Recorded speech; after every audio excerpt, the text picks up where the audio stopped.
யாக்கோபு விசுவாசத்தினாலே யாக்கோபு தன் மரண காலத்தில் யோசேப்பினுடைய குமாரர் இருவரையும் ஆசீர்வதித்து தன் கோலின் முனையிலே சாய்ந்து தொழுது கொண்டான். யாக்கோபின் ஜீவியமே விசுவாச ஜீவியம்தான்.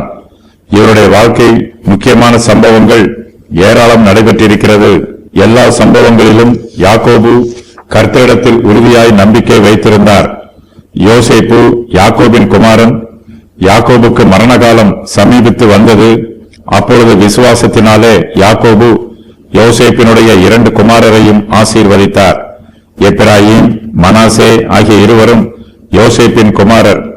யாக்கோபின் குமாரர்கள் ஒவ்வொருவரும் ஒரு கோத்திரத்திற்கு தலைவராக இருக்கிறார்கள். யாக்கோபின் குமாரருக்கு கிடைத்திருக்கிற அதே ஆசீர்வாதம் யோசேப்பின் குமாரருக்கும் கிடைத்திருக்கிறது. யாக்கோபின் குமாரரை போல யோசேப்பின் 2 குமாரரும் ஒவ்வொரு கோத்திரத்திற்கு தலைவராய் இருக்கிறார்கள். எப்ராயிம் கோத்திரத்திற்கும் மனாசே கோத்திரத்திற்கும் தலைவராய் இருக்கிறார்கள். யாக்கோபு யோசேப்பின் குமாரரை தன்னுடைய குமாரரை போல பாவித்து ஆசீர்வதிக்கிறார்.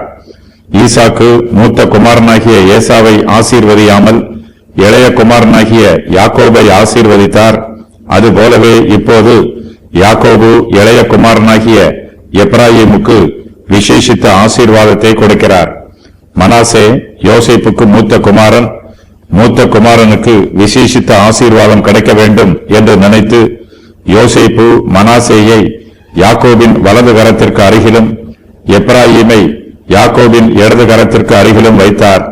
ஆனால் யாக்கோபோ மனமறிய தன் வலது கையை நீட்டி இளையவனாகிய எப்ராயிமுடைய தலையின் மேலும் மனாசே மூத்த மகனாயிருந்தும் தன் இடது கையை மனாசேயுடைய தலையின் மேலும் வைத்து ஆசீர்வதித்தார். யாக்கோபு விசுவாசத்தினாலே யோசேப்பினுடைய 2 குமாரரையும் ஆசீர்வதித்து தன் கோலின் முனையிலே சாய்ந்து தொழுது கொண்டார். கர்த்தர் தனக்கு செய்த நன்மைகளை நினைத்து யாக்கோபு கர்த்தரை நன்றியோடு துதிக்கிறார்.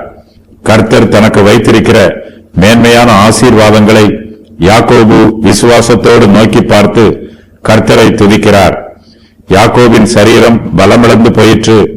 அவரால் தன் சுய பலத்தினால் எழுந்து நிற்க முடியவில்லை.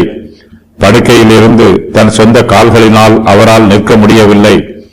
அந்த சூழ்நிலையிலும் யாக்கோபு தன் கோலின் முனையிலே சாய்ந்து கர்த்தரை தொழுது கொண்டார். தன்னால் எழும்பி நிற்க முடியாததை ஒரு சாக்குப்போக்காக சொல்லி கர்த்தரை ஆராதிப்பதை அவர் நிறுத்திவிடவில்லை.